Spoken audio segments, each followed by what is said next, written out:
아시아나항공이 기내식 대란에 이어 항공기 기체 결함으로 국제선 출발이 줄줄이 지연돼 승객들이 큰 불편을 겪었습니다. 오는 9월부터는 이민심사관들은 이민 수속 과정에서 보충 서류 요청 절차 없이 곧바로 기각시킬 수 있게 됩니다. 비이민 비자 소지자가 음주운전 등으로 체포될 경우 비자를 취소할 수 있도록 하는 정책이 시행되고 있습니다. 도널드 트럼프 대통령이 2020년 미 대선에서 재선에 도전할 뜻을 표명했습니다. 뉴욕시가 세입자들의 시큐리티 디파짓 부담을 덜어주기 위한 방안을 추진하고 나섰습니다. 이상은 이 시각 주요 뉴스입니다. 시청자 여러분 안녕하십니까? KBN 뉴스입니다. 기내식 대란으로 홍역을 치른 아시아나항공이 이번엔 항공기 기체 결함으로 국제선 출발이 줄줄이 지연돼 승객들이 큰 불편을 겪었습니다. 로스앤젤레스로 가는 항공편 2편이 약 3시간에서 6시간, 뉴욕행 항공기는 1시간 30분 정도 지연 운행됐습니다. 보도에 지한샘 기자입니다. 인천공항에서 독일 프랑크푸르트로 떠날 예정이던 아시아나항공 OZ541편의 출발이 5시간 40분 지연됐고 LA행 OZ202편은 오늘 오후 2시 40분 출발 예정이었지만 5시간 40분 지연됐으며 OZ204편은 3시간 뒤에 출발했습니다. 이 같은 연쇄 지연은 어제 오후 12시 20분 베트남 하노이에서 인천으로 올 예정이던 OZ728편 여객기가 브레이크 개통 고장으로 출발이 지연되면서 발생했습니다. 아시아나항공은 OZ728편 A350 항공기에서 결함이 발견돼 A380 항공기를 대체 투입하는 과정에서 일부 국제선 운항이 지연됐다고 밝혔습니다. OZ728편 승객 270명 가운데 200명은 전날 12시간 늦게 다른 항공사 비행기를 이용해 인천으로 돌아왔고 나머지 70명은 현지에서 하루를 체류한 뒤 오늘 인천으로 입국했습니다. 이날은 대체 투입된 A380 항공기가 문제를 일으켰습니다. 아시아나는 A380 항공기 연료 개통에 문제가 발생했고 이 여파로 내일까지 일부 국제선 항공편이 추가로 지연될 것이라고 예고했습니다. 내일 미국 뉴욕행 OZ222편 출발이 10시간 지연되는 것을 비롯해 LA행 OZ202편 10시간 20분 지연, 뉴욕행 OZ221편 9시간 55분 지연 등이 예상된다고 아시아나는 밝혔습니다. KBN 뉴스 지한샘입니다. 연방이민서비스국이 이민심사관들의 재량권을 강화했다고 밝혔습니다. 오는 9월부터는 이민심사관들은 이민 수속 과정에서 보충 서류 요청 절차 없이 곧바로 기각시킬 수 있게 됩니다. 연방이민서비스국은 오는 9월 11일부터 이민심사관들이 이민신청 서류를 심사할 때 서류가 누락됐을 경우 보충 서류 요청 또는 사전 기각 경고 등의 과정을 밟지 않고 기각 처리 결정을 내릴 수 있도록 이민심사관들의 재량권을 강화한다고 밝혔습니다. 오바마 전 행정부는 이민 신청 서류가 불충분하거나 자격이 의문시될 경우에는 무조건 기각하지 않고 반드시 보충 서류 요청 또는 사전 기각 경고문을 발부해 소명 기회를 주도록 한 바 있습니다. 프랜시스 시스나 이민서비스국 국장은 이민심사관들에게 불완전하고 부적격인 신청 케이스를 바로 기각할 수 있는 재량권을 부여해 이민 업무 처리를 신속하게 할 수 있을 것이라고 밝혔습니다. 이민 변호사들은 이민 신청자들이 충분히 보충할 수 있는 증빙 서류를 추가 제출할 기회를 박탈당하고 무차별로 케이스를 기각할 소지가 있다며 이번 조치에 강력 반발하고 있습니다. 한편 불법 체류 청소년 추방 유예 프로그램 다카 신규 갱신 신청의 경우 이번 조치에서 제외됩니다. 최근 비이민 비자 소지자의 비자 취소 사례가 잇따르고 있습니다. 연방국무부가 주재원 비자나 취업 비자 등 비이민 비자 소지자가 음주운전이나 가정폭력 등으로 체포될 경우 이미 미국에 입국했어도 비자를 취소할 수 있도록 하는 정책을 시행하고 있어 주의가 요구되고 있습니다. 연방국무부는 미국 체류 중인 비이민 비자 소지자가 음주운전이나 가정폭력 등으로 체포될 경우 유죄 확정 여부와 상관없이 곧바로 비자를 취소시킬 수 있는 정책을 시행 중에 있다고 이미그레이션로우.com이 밝혔습니다. 또 비자를 발급받은 후 아직 미국에 입국하지 않은 상태에서 혐의가 드러나도 비자를 취소해 미국 입국을 할 수 없도록 하며 비자 심사 당시 드러나지 않았던 최근 5년간의 음주운전 등의 체포건이 밝혀지는 경우에도 비자 발급을 취소시키도록 하고 있습니다. 국무부는 그러나 비이민 비자가 취소되더라도 비이민 비자 신분이 즉각 무효화되지는 않는 만큼 미국 내 체류는 가능하다고 밝혔지만 미국을 출국하면 재입국이 불어되며 재입국을 위해서는 미국 대사관을 방문해 다시 비자를 신청해 받아야 합니다. 8월 영주권 문호에 따르면 그동안 오픈 상태를 유지해왔던 취업 이민 1순위 영주권 문호가 무려 2년 3개월이나 후퇴했습니다. 또 가족 이민 모든 순위의 사전 접수 우선 일자가 동결됐습니다. 연방 국무부가 발표한 취업이민 1순위의 영주권 판정 우선 일자는 2016년 5월 1일로 그동안 오픈 상태를 유지해왔다는 점을 감안하면 2년 3개월가량 후퇴됐습니다. 이에 따라 박사학위 소지자나 최고 경영자급 고위직 전문가들이 신청하는 취업이민 1순위는 8월 한 달 동안 2016년 5월 1일 이전 신청자들만 영주권을 받을 수 있게 됩니다. 하지만 2019 회계년도가 시작되는 10월부터는 다시 오픈될 것으로 전망돼 심각한 타격은 받지 않을 것으로 예상되고 있습니다. 반면 2순위에서 5순위의 사전 승인은 오픈 상태를 유지했고 사전 접수 허용 우선 일자도 1순위에서 5순위 모두 오픈됐습니다. 가족이민의 경우 가족이민 1순위는 영주권 판정 우선일이 2011년 5월 8일로 2주 진전된 반면 사전 접수 허용 우선 일자는 2012년 3월 8일에서 동결됐습니다. 가족이민 2A 순위는 영주권 판정일이 2016년 7월 22일로 전달보다 한 달 진전했고 사전 접수 허용일은 2017년 12월 1일에서 동결됐습니다. 2B 순위는 영주권 판정 우선일이 2011년 10월 22일로 7주가 빨라진 반면 사전 접수일은 2012년 1월 8일에서 멈췄습니다. 3순위는 영주권 판정일이 2006년 6월 15일로 6주 진전됐으나 사전 접수일은 2006년 9월 22일로 전달과 같았습니다. 도널드 트럼프 대통령이 2020년 미 대선에서 재선에 도전할 뜻을 표명했습니다. 트럼프 대통령은 자신을 꺾을 수 있는 민주당 후보가 보이지 않는다고 밝혔습니다. 트럼프 대통령은 지난 주말 영국 데일리 메일과의 인터뷰에서 돌아오는 대선에 출마 의지를 표명하며 공화당 후보가 될 자신을 꺾을 수 있는 민주당의 적당한 후보가 없다고 주장했습니다. 트럼프 대통령은 인터뷰에서 김정은 북한 국무위원장에 대해 똑똑하고 멋진 인물이라며 재미있고 억세면서 훌륭한 협상가라고 강조했습니다. 트럼프 대통령은 김 위원장을 신뢰하느냐는 질문에는 확답을 피한 채 전임 행정부의 북한 문제 대응의 문제점을 지적하면서 그동안 많은 핵실험 등의 시험이 있었지만 자신은 다른 접근법을 취했다며 자신의 성과를 재차 강조했습니다. 트럼프 대통령은 우리는 전쟁을 없애고 있고 실제로 전쟁에서 빠져나오고 있다고 덧붙였습니다. 반면 댄 코츠 국가정보국 국장은 지난주 허드슨 연구소 토론회에서 북한은 회담 이후에도 일부 활동을 계속하고 있다며 아직까지 비핵화와 관련한 극적인 변화는 없다고 밝힌 바 있습니다. 한편 지난 13일 국빈 방문으로 엘리자베스 2세 여왕을 만난 트럼프 대통령의 에티켓을 놓고 논란이 일고 있습니다. 트럼프 대통령은 여왕을 10분 이상 기다리게 하는가 하면 왕실 의장대 서열을 하면서 여왕보다 앞서 걸었고 여왕의 앞을 가로막아 여왕이 피해 돌아가는 장면이 빚어지기도 했습니다. 존 리우 전 뉴욕시 감사원장이 오는 9월 뉴욕주 상원 11선거구 민주당 예비선거에 출마를 공식 선언했습니다. 주 상원 11선거구는 퀸즈 베이사이드와 칼리지 포인트 등으로 한인 유권자는 8,000명에 이릅니다. 존 리우 전 감사원장이 지난 2014년 토니 아벨라 현 의원에 패한 지 4년 만에 같은 지역구 주 상원 민주당 예비선거에 출마를 선언했습니다. 리우 전 감사원장은 지난주 퀸즈에서 기자회견을 열고 민주당이 다시 주 상원 다수당 권한을 되찾기 위해 출마해달라는 지역 주민들의 적극적인 권유와 성원에 출마를 결심하게 됐다며 지지 청원서에 담긴 지역 주민들의 열망을 확인하고 이번 선거에 승리를 확신했다고 전했습니다. 리우 전 감사원장은 현행 뉴욕시 특목고 입학시험 폐지 등 지역 자녀들의 미래와 주민들의 삶이 연관된 중요 이슈들이 주의회에서 논의 중에 있다며 주 상원에 입성해 특목고 입학시험 폐지 법안 등을 막아내겠다고 강조했습니다. 뉴욕주 상원은 그동안 공화당이 다수당을 차지하며 드림 액트 등 민주당이 추진하는 관련 법안들을 무력화시켰습니다.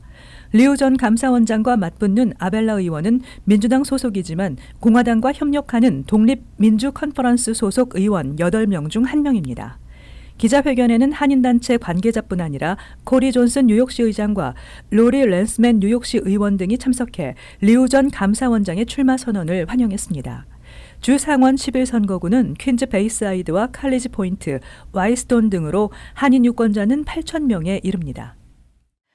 뉴욕시가 세입자들의 시큐리티 디파짓 부담을 덜어주기 위한 방안을 추진하고 나섰습니다. 뉴욕시 세입자들의 시큐리티 디파짓 규모는 전국 최고 수준인 것으로 나타났습니다. 스캇 스트링거 뉴욕시 감사원장은 뉴욕시 세입자들이 지난 2016년에 납부한 시큐리티 디파짓 금액만 5억 700만여 달러에 달한다며 이를 줄이기 위한 다양한 정책이 시행돼야 한다고 강조했습니다.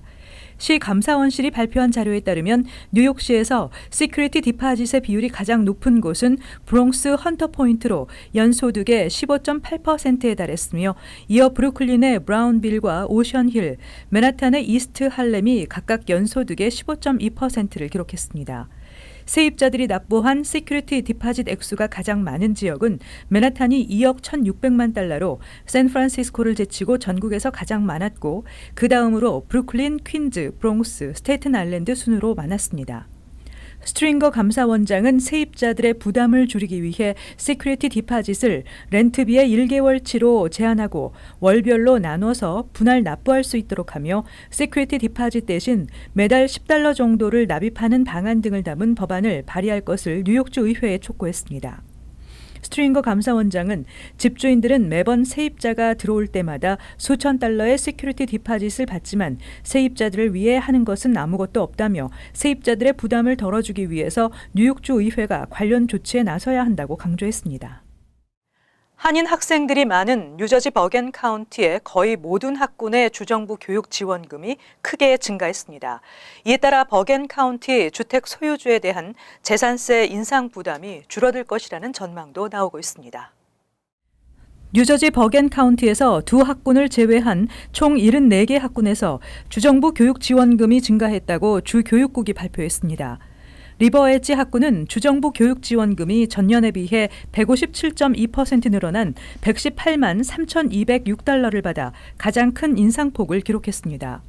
많은 한인 학생이 재학 중인 테너플라이 학군은 36.6% 인상한 219만 766달러를 주정부로부터 지원받고 잉글로드 클립스 학군도 24.4%가 늘어나면서 41만 4,002달러를 지원받게 됐습니다. 포틀리 학군은 주정부 교육 지원금이 21.5% 인상됐고 파라무스 17.8%, 에지워러 15.9%, 패스객밸리 리저널 15.7%, 노던밸리 리저널 11.1% 등 각각 두 자릿수 인상폭을 보였습니다. 팰리세이드 파크 학군의 경우 3.1% 인상에 그쳤고 레오니아와 리치필드 두 학군에서는 각각 1.2% 줄어들었습니다. 버겐 카운티 거의 모든 학군의 주정부 교육 지원금이 늘면서 각 학군 내 주택 소유주에 대한 재산세 인상 부담이 줄어들 것이라는 전망입니다. 한편 뉴저지 주정부는 교육 지원금 예산을 4억 달러 추가 투입해 400여 개 학군의 교육 지원금을 인상시킨 가운데 150여 개 학군의 교육 지원금은 삭감되면서 형평성의 논란이 일고 있습니다. 미국 내 아시안들의 소득이 점점 높아지고 있는 가운데 인종에 따른 소득 격차가 아시안이 가장 큰 것으로 나타났습니다. 아시안의 상위층 평균 소득은 백인보다 월등히 높지만 하위층 소득은 백인보다 낮았습니다. 퓨 리서치 센터가 연방 센서스 자료 등을 토대로 분석한 결과 지난 50년 미국인들의 소득은 27%가 늘어났으며 최상층이 최하층에 비해 8.7배가 높은 10만 9,578달러와 12,523달러로 나타났습니다. 하지만 아시안만 비교할 경우 최상층과 하위층의 소득 격차가 77%나 늘어 2016년도 최상층의 소득이 하위층보다 10.7배가 높은 것으로 집계됐다고 밝혔습니다. 이는 그동안 가장 소득 격차가 컸던 흑인들보다 아시안들의 빈부 격차가 더 큰 것입니다. 특히 지난 2016년 상위 10%의 아시안 소득 평균은 13만 3,529달러로 나타나 백인 11만 7,986달러, 흑인 8만 502달러, 히스패닉 7만 6,847달러보다도 월등히 높았지만 하위 10%의 아시안 소득은 12,478달러로 백인 15,094달러에 비해 낮았습니다. 퓨 리서치 센터의 연구원은 아시안들의 빈부격차가 커진 것은 미국 내 그들의 성과와 경제적인 영향력이 커졌다는 것을 입증한다며 지난 50년 사이 아시안 인구는 80%나 급증했다고 전했습니다.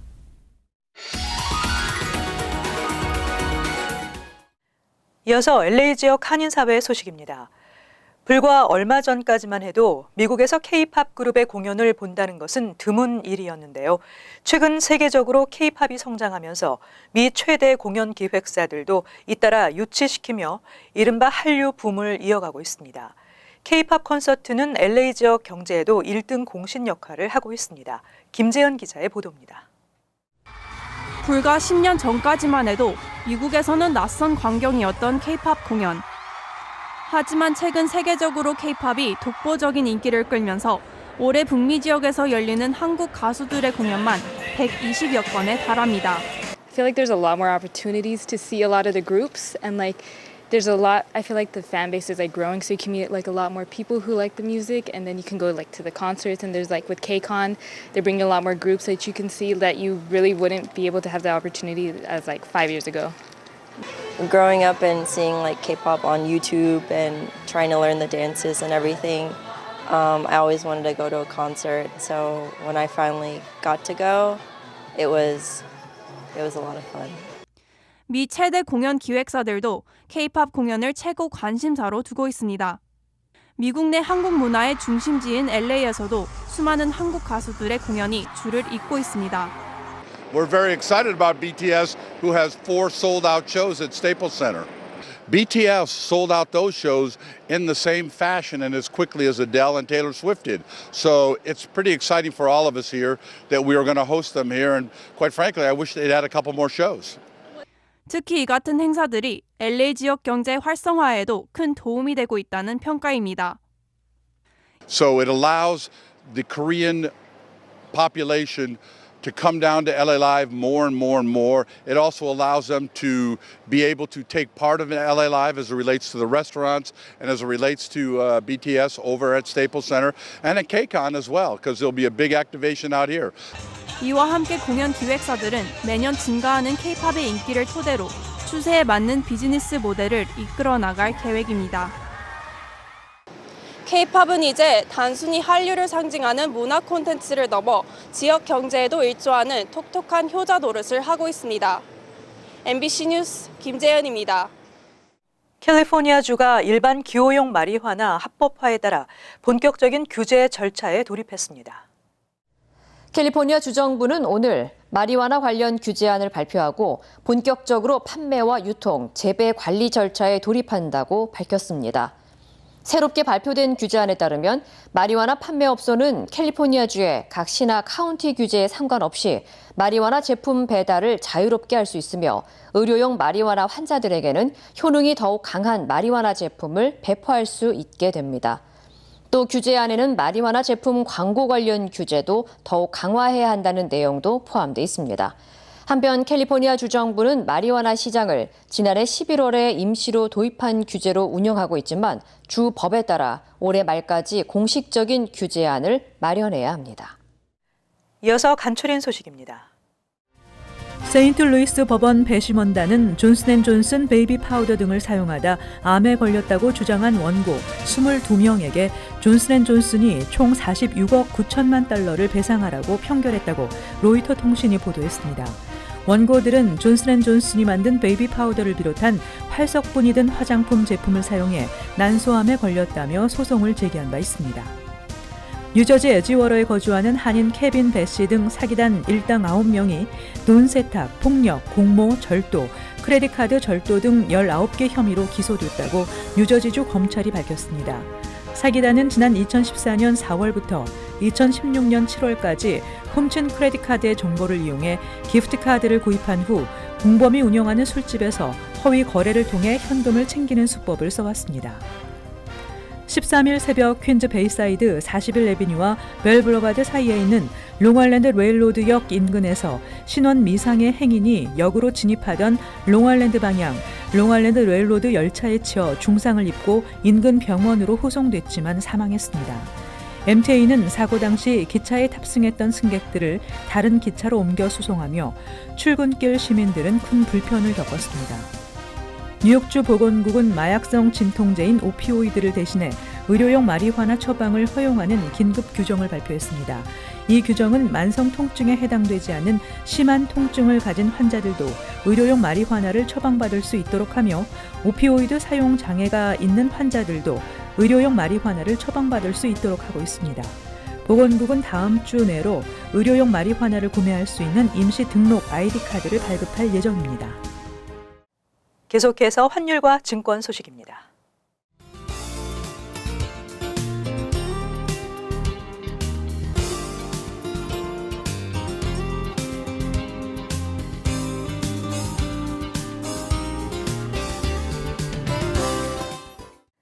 끝으로 날씨 전해드립니다. 화요일은 곳에 따라 흐리고 오후에 한두 차례 강한 소나기가 예상됩니다. 낮 최고 기온은 87도, 섭씨 영상 31도, 밤 최저 기온은 69도, 섭씨 영상 21도. 수요일은 대체로 맑겠습니다. 목요일 화창하겠습니다. 이상으로 KBN 뉴스를 마칩니다. 시청해주신 여러분 고맙습니다.